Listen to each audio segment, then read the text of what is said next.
you all set? All right, let's go for it.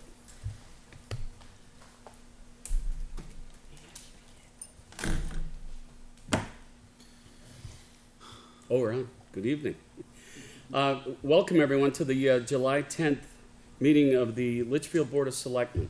The board is coming out of a paperwork review session and also a non-public session in which the board interviewed a prospective candidate for the position of police officer. I'd like to start the meeting with a pledge of allegiance to the flag. Captain, would you lead us, please? Be my honor, sir. I pledge allegiance to the flag of the United States of America and to the republic for which it stands, one nation, under God, indivisible, with liberty and justice for all. Thank you.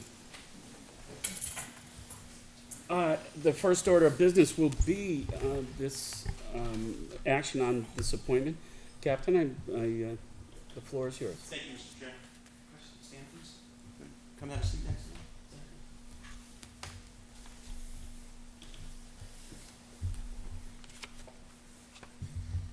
me. Mr. Chairman and honorable members of the Board of Selectmen, I want to thank you for this opportunity to get to speak with you tonight. This is a great moment for a young man, for his family, for our police department, and for the town of Litchfield. On behalf of Chief O'Brien, it is my honor for you to meet and for me to propose Christopher Underwood as the next police officer for the town of Litchfield. A little history about Chris. He's a lifelong resident of the town of Hudson. He's right next door to us. He's very familiar with the town of Litchfield. He has friends in the area. Christopher is a graduate of Alvern High School. During his time at Alvern High School, he was active in athletics, playing football and acting as a member of the track team. Following his graduation from Alvern High School, Christopher attended college at Westfield State University, where he obtained a bachelor's degree in criminal justice. During that time, he continued to play football for the college. Following his graduation from college, Christopher became employed as a security officer for the Lowell General Hospital. I can't tell you how valuable I believe the last 2 years of his work experience are to this agency and to him as an individual. He's learned certain skill sets in that employment that could be applied as a police officer here. He's dealt with mental health issues. He's seen firsthand how the opioid crisis affects individuals, communities in this state. I also believe he's been properly trained in certain de-escalation techniques through verbal communication, and at times he's had to be hands-on in his role, but he's done it to the highest level of integrity. You see behind us, Chris has a big following. His family, his friends, his girlfriend Heather are here to show their support in his career choice and his choice to become a member of the Litchfield Police Department. If I could share just a few minutes about our hiring process. The process starts initially with a written examination. This written exam takes approximately 3 hours. We've seen low scores as low as 24 out of a possible 100. Multiple people failed. Mr. Underwood came in very high and had one of the highest scores on the written examination. Following that, he was invited to participate in a physical agility test. This physical agility test involves a timed 1 minute of sit-ups, push-ups, as many as you can do without stopping, and a 1.5 mile run. And I will tell you that he blew through that physical fitness agility test. And I would point out during that agility test, he performed 90 push-ups in accordance with Academy regulations. One of the things that stood out to me about Christopher when he was partaking in the physical agility test is after he had completed his run and knew that he had passed, he went on and cheered someone who was struggling to finish their run. And in fact, him motivating that individual, they actually passed. And it was exciting to see that quality of him where he could be so narrow-minded that he had just passed, that he was willing to help others. It's a trait that I believe will be valuable to our agency. Chris was then invited to participate in a written exercise and an oral board. The oral board is approximately 1 hour long, and it's a 3-member panel. The oral board consisted of 2 sergeants and a patrol officer. Christopher was professional, he was articulate, and in that phase, he also scored the highest. I've had the opportunity to sit with Christopher and offer him his conditional offer of employment. He was invited, he spoke with Chief O'Brien and myself, and he made it very clear that he's a family-oriented person, and I believe that we are a family-oriented police department. When we accept someone to be a member of our police department, a member of our team, not only are we accepting you as a member, we accept Christopher's family. So those words that came out of his mouth were very important to me. He accepted our conditional offer. He was required to complete tasks. He was required to produce documents and information, to which he did professionally and in a timely manner. A lengthy, extensive background check was conducted, to which it was a flawless background. Last Friday, Corporal Michael Corl and I had the opportunity to sit down in Chris's home with his family, his sister, and his girlfriend. And the sense that you got in that room, in the dining room where we talked, there was excitement, there was pride, and it was an honor to sit down and speak with a great family and a good group of people. Mr. Chairman and this honorable board, on behalf of Chief O'Brien, it would be my honor to recommend Christopher Underwood to be a full-time police officer for the Litchfield Police Department and the town of Litchfield. Thank you, Captain. Questions or comments from members of the board? I think he answered them all for us, so. Yeah. Welcome. Okay, having had the opportunity to interview Mr. Underwood, and having had the opportunity to hear a glowing introduction, I will entertain a motion from members of the board. I'll make a motion that we appoint Christopher Underwood as recommended by the chief of the department. Moved by Mr. Brunelle. Is there a second? Second. Seconded by Mr. Bourque. Discussion? All those in favor say aye. Aye. Aye. All opposed? Motion carries 4-0-0. Welcome and congratulations.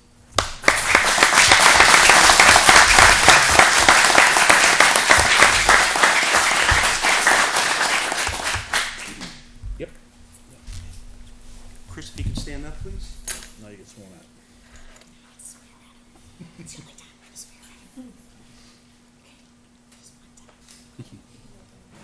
want to spin around a little bit? So the camera, yeah, this is.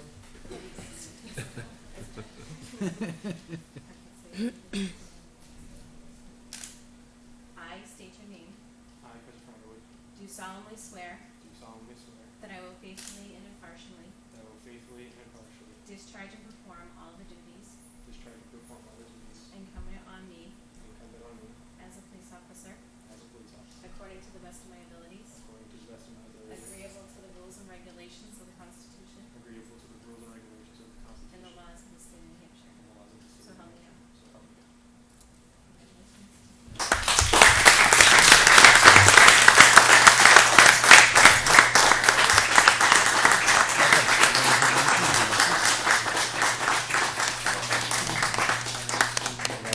Also, on behalf of the town, I'd like to thank Chris's family and friends for being here. I think it's a remarkable tribute to a fine young man. Welcome.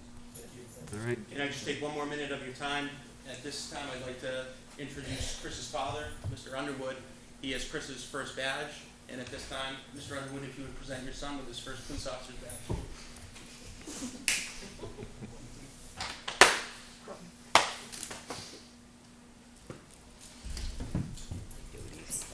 Pin it. Yeah. Yeah, that's the easy way. No pinning. No kidding.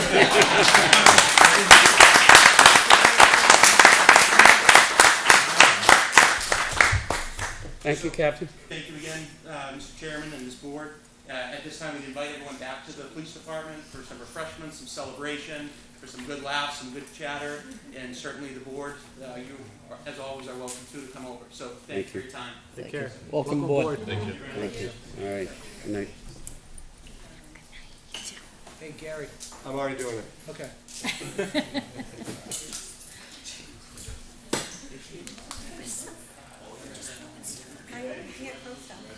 Are you emailing or texting it to me? I was gonna email it to you. That's fine too. Perfect. You want a text or? No, email's fine. That's fine. Just Brunelle? Okay, we will continue with the regular order of business of the meeting and we'll move on to items of consent. In the consent folder, we have the following items. The June 26, 2017 meeting minutes. Accounts payable manifest, July 4th, 2017 of $75,494.87 and July 11th of $53,524.25. We have a payroll manifest on July 6th of $53,765.01 and July 13th, $51,802.62. We have a treasurer's reconciliation for May. We have a PA 28 form, which is the inventory of taxable property to be sent to the DRA. MS 535, the 2016 financial report that goes to the DRA, which is the Department of Revenue Administration, sorry. Appointment of Robert Boda as part-time police officer and appointment of Dennis Tessier as police sergeant. Are there any items that members would like to have removed from the consent agenda? Hearing none. I'll accept a motion, please. I'll make a motion to accept. second. Moved by Mr. Bourque, seconded by Mr. Brunelle to approve the items of consent. All in favor say aye. Aye. All opposed? Abstain? Motion carries 4-0-0. Are there any other items that members of the board would like to have placed on the agenda? Okay, and public input.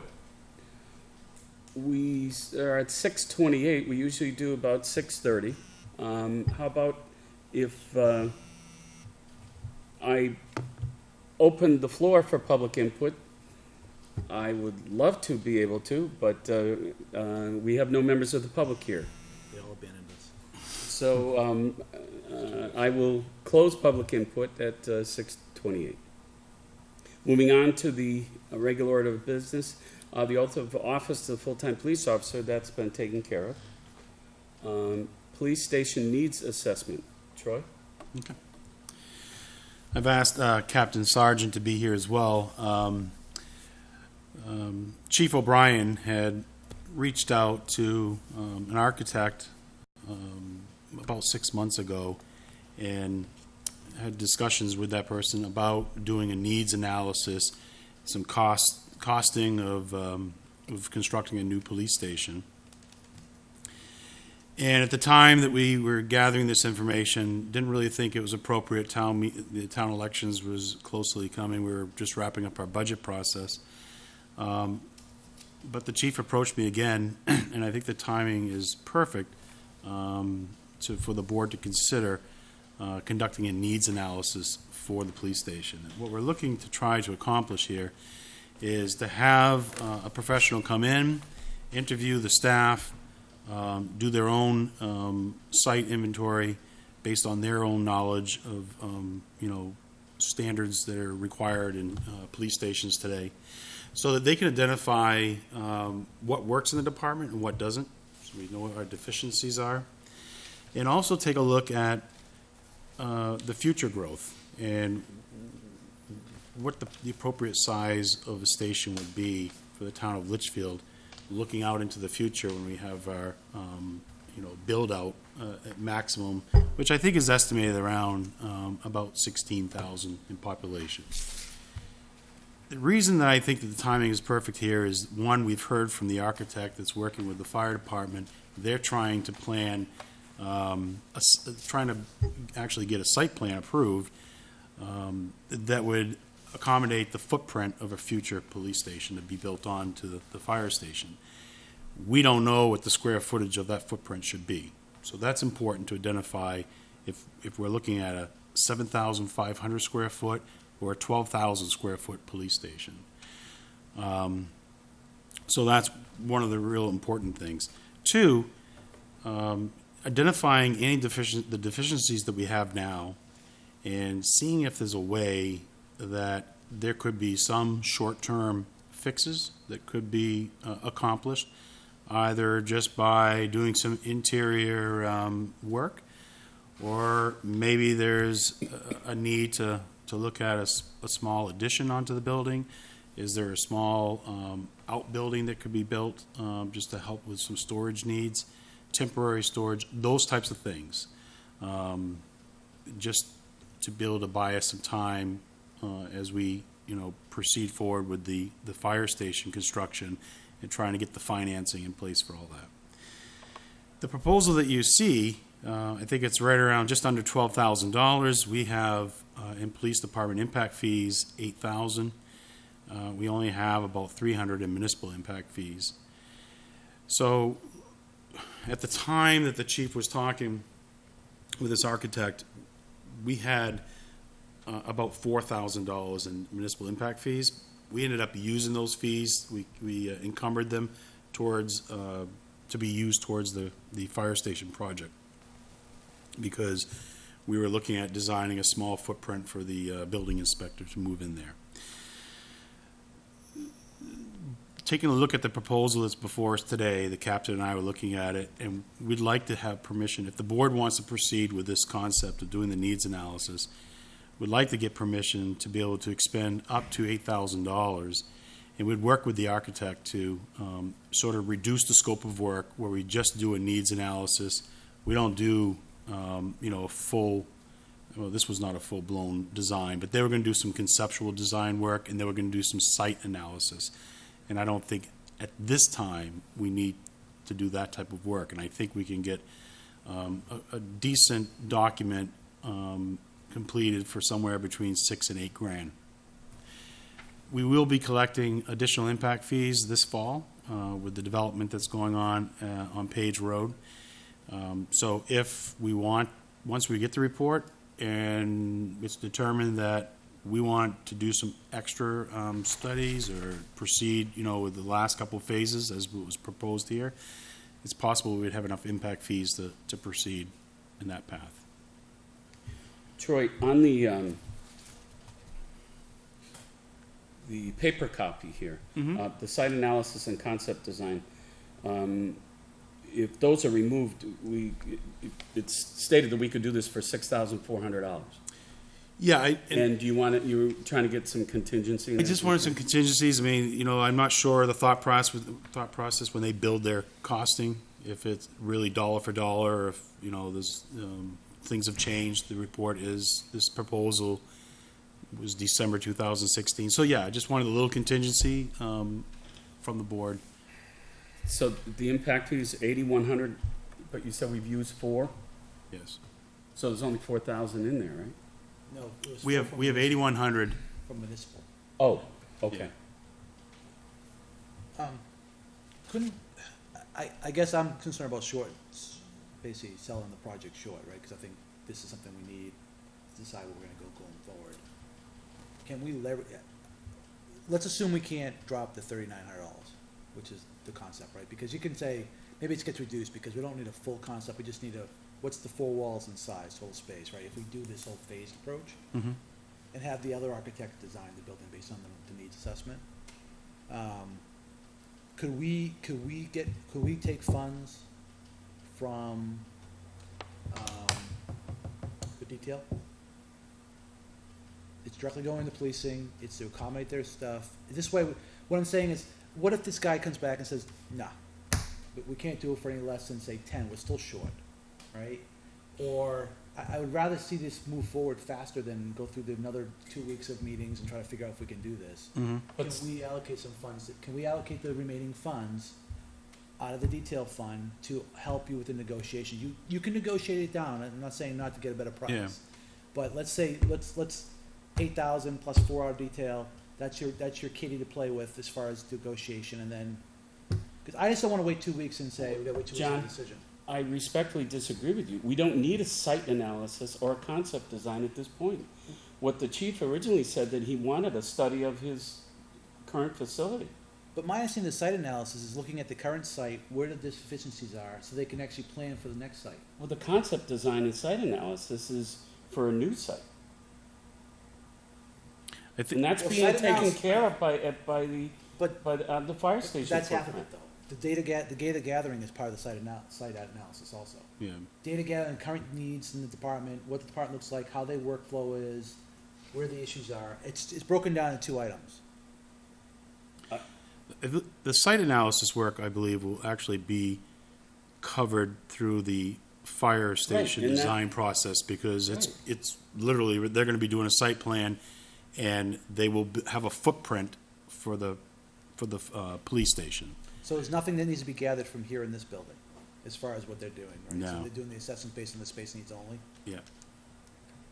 The concept design would, at this point in time, It's a little where you're preliminary. trying, I just think it's more important to understand what the square footage needs are of the department. Didn't we already For task maximum that building. other company to? Right, to do to that. do a site, right. footprint, Well, he- including a police he- station. He's just gonna pull a footprint, but he's throwing a number out there and has no way to But I back mean, up he's- that square He's footage. ultimately like gonna redesign the septic system, the location of it, the parking area and stuff to accommodate a police station. But he doesn't know what the size of the police station is. Right. Well, and that's where we'll, That's where this Right, hopefully. but I mean, you may not even need a site analysis, but if No, he I- says I- you could add on to this at the end, I what if don't, he says that? I don't disagree. I'm just saying, we need to make sure we can move the project forward. So, we haven't negotiated the price down. We're stuck at this to 11.9, whatever it is. I'm trying to give Troy and the captain some leverage to be able to negotiate without them to come back 2 weeks later, and we're now 2 weeks even further behind on the project. I'm personally, I'm comfortable with the 8, up to 8. And with the recommendations that I'm looking at right here. are we gonna get what we need with 8? Or are we selling ourselves short? No, I know, you got 6,400 there, Right. yeah. Okay, I but, think that's what John was saying, right? As far I as just selling want to ourselves make sure we short. have a cushion, that's all. Well, Yeah. I think there is a cushion there, and if you need more, we come back and we talk about it. But I don't think we should be appropriating more just on the chance that we might need.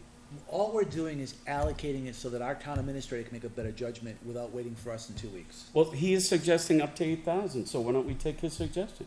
Okay. you gonna be able to make it happen for 8? I think you can get it moving. So, We're gonna if, get what we want for 8. so, Well, we don't know yet. so if, you can get the project moving. If there's one component that's missing, you can still get the thing started, sections 1, and 2, do the needs analysis, do the space needs program, and we could do a change order to the contract if, at a later date and time. But to get this going, Right. We still- 8,000 is, So you're comfortable with the 8? I'm comfortable with the 8,000 now, and then, I'm hopeful that that's gonna get us the data that we want. And I don't wanna spend money that, on a concept design when we, now you got 2 architects doing 2 different things, and, No, you said that we are, maybe gonna have something coming down the line with the Page Road project. right, we're gonna be picking up impact fees on all those. And we can always units. revisit it if, So do we need a motion? Yep. Good, Kurt. I make a motion to spend up to $8,000 for a, police station study. I'll Sure. second. Moved by Mr. Schaefer, seconded by Mr. Bourque. Any discussion? All those in favor say aye. Aye. All opposed? Abstain? Motion carries 4-0-0. Spend up to $8,000 on a site, on a space needs assessment for the police department. Okay, thank you, Kathy. Unless You you good? want to stay? I'm gonna go have cake and ice cream. I was just gonna say, Take care, have a good evening, everyone, thank you. Bixby Road update. Okay, I asked Kevin to just, the board discussed this a couple meetings ago, and asked Kevin just to give us an update on where he's at. You can see in the memo that he's written, I'm aware that he has been making contact with the owner. There was discussions about getting some of this junk removed. getting the building secured, and the property owner got ill. So I understand today a storage container arrived on site, so the owner will be going through and putting the stuff that he wants to keep in the storage container, and then they'll be working on a plan to secure the building. Some of the vehicles have been registered, and some vehicles, I guess, will be. I'm not sure what the status is with the vehicles, but it's my understanding that they're going to be talking about trying to get some of them removed. So I think the most pressing matter here is getting the building secured, so that we're protecting the safety of the residents, and nothing unfortunate happens with anyone that decides to go exploring the property. Obviously, it's and getting the junk and trash removed from the property.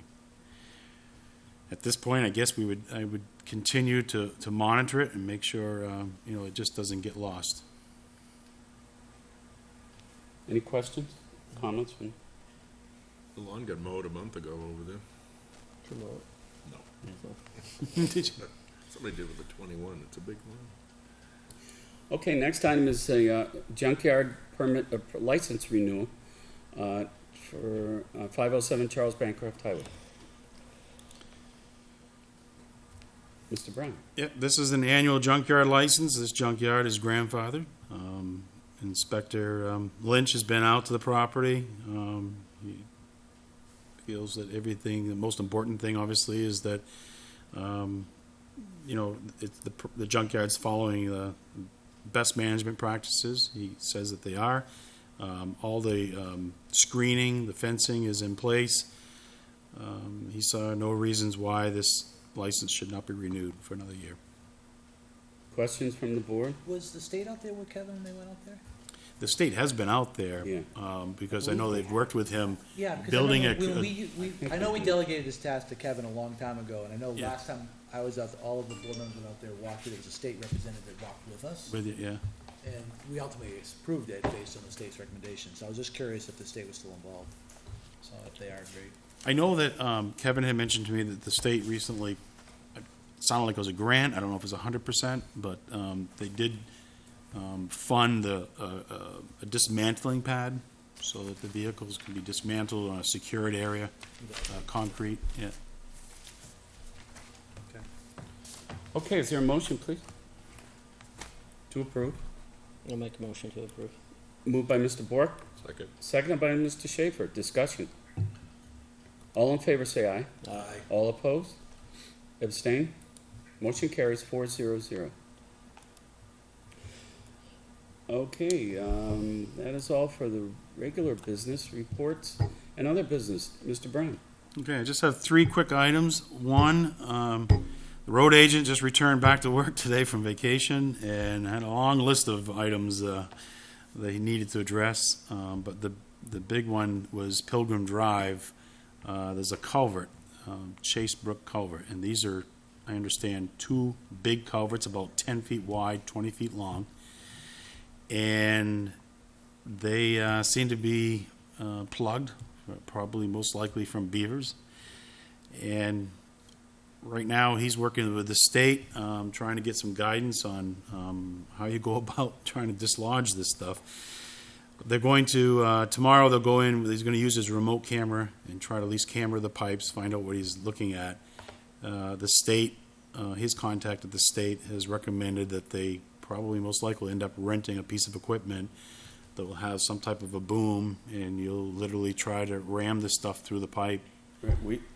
Where I was before, we had to hire trappers because it was flooding. They would flood entire areas. And they had to relocate them. Yeah. I'm pretty sure he's had beaver issues before. Oh yeah. Yeah, probably. Yeah. I mean, this is, like he told me, he goes, if there's no other way, I mean, he's going to have most likely rent a piece of equipment. But the road will most likely be closed for a day Right. as they, Well, we used to have Right, that problem on yes. Colby Road, Yeah. near Tim's. Yeah. Colby Road used to flood because the beaver used to block it. Roland used to go up with a backhoe and I go, "Doo." I live on Pilgrim, and it's somebody on Mayflower has beavers in their backyard. And it's awfully amazing how they just systematically cut trees down, Oh, shoot trees God. down. I Oh, mean, yeah. I'm blown away. Every time I go behind his house, it's just like clear cut. I mean, they have very, very Very yes, efficient. Very efficient. Yeah. I mean, they take down trees that are good too. I mean, big sized trees. They're engineers. Yeah, they don't get hurt apparently. I haven't seen any dead beavers out there, so You don't. thankfully. Only when they get run over. So St. Gobain, all the base pavement is now completed in town. So all that base pavement's down. Pretty much what you see for work going on is just all doing shoulder work, tying in some of the driveways, and really on a day-to-day basis, just getting some feedback from residents. We're getting almost every day we get someone notifying us that the mailbox, the post office has notified them that the mailbox no longer meets current regulations, and the contractors have to go out and relocate the mailbox post. We have some erosion that goes on from the heavy rain. But yeah, I've been out there and I've driven around the area, and I'm very pleased with the work that's been done. The paving work's been really good quality. And last week we lost one of the air conditioning condenser units. The 4-ton unit was the original unit, and it's going to cost about $3,500. We don't have the invoice yet, so most likely I'll be coming back to the board and asking if we can use that money from their No. building maintenance fund. That would negatively affect the computer, wouldn't No, I have my own unit He- now, so John's good for 8 years, maybe 10. I'm like, this is the best thing that ever happened to me in life, because I don't have to worry about it. Because if Wow. we had lost any unit in this building, that room would completely heat up. Oh, I couldn't my keep God. out of it. So now it's like, Even I know that you It does heat up. Yes, we went without the air conditioning for about 2.5 days, and this building heated up fast. Oh, the, yeah. the section that unit. Well, you can't controlled. ask people nowadays to work without air So- conditioning. I'm sorry. But that's the problem. You got, some of these condenser units still are some of the original ones, and Yeah. I don't know about air handlers and stuff upstairs, but this stuff, it goes without much notice, and it costs money. Mhm. And that's all I have. Okay, Selectmen reports, Mr. Brunelle. The only thing, let's see, budget committee, I gave the report last time, budget Right. committee was fired, there's nothing this month, so we're good. I'm good. Okay, I have I don't wanna nothing. repeat myself. Laura? Nope. Mr. Schaefer? Did you get my email on the grant? Yes, we're actually we brought that's gonna go to the meeting tomorrow night for rec. Okay. We have to make a decision fast, cause it's gotta be in by August 11th. The Municipal Association sent out some information that there's grant money available for recreation projects. $782,000. So, what I did is I sent the email over to Kurt and asked him to bring it to the rec commission Thank you. in case they, had some projects that they would like to apply for funding. Some good ideas already. We've been kinda, they've been bouncing some out, so we're gonna talk about it tomorrow and, Excellent, hopefully narrow it down real quick. excellent. Okay, any other business? There are no items removed from consent. There's no other business to come before the board. The next regular meeting would be July 24th, 2017. I will not be here. I'll be on vacation. And at this point, if there's no comments, questions, I will entertain a motion again to go into non-public session we'll be doing it twice for compensation and reputation. We're not That was- having the non-meeting? That was intended to cover the one subject matter. Okay. Both Okay, items. So, yeah, we need, kind of tricky, we have a non-meeting, our attorney is waiting for us to call her, okay. and then Shall we do that after our non-publics? I was hoping that we could do it and then do the non-public, so. Okay. All right, so at this point, I will entertain a motion to adjourn to non-public and just notify everyone that we will only be coming out of non-public sessions and, no, we're not going into non-public. We're gonna have a non-meeting we're consulting with our attorney, on a pending litigation. So we'll be consulting with our attorney in a non-meeting, quote unquote, and then we'll be going into non-public session to deal with 2 items and coming out only to adjourn. So I'd like to thank everyone for tuning in and entertain a motion. Go into non-public. No, You have to adjourn it when you we come out of have to non-public. adjourn, I believe, to adjourn. This section of the meeting, or can, When you come out of non-public at the end of the meeting, You're adjourned. right. So we gotta go So on. we're just Okay, gonna- so why don't we recess the meeting? at yeah, I this would, point? you should recess your meeting right now Recess to, the meeting and go into a non-meeting with our attorney. Yeah. Okay, I like that better. okay. I want to keep it right. So thank you all.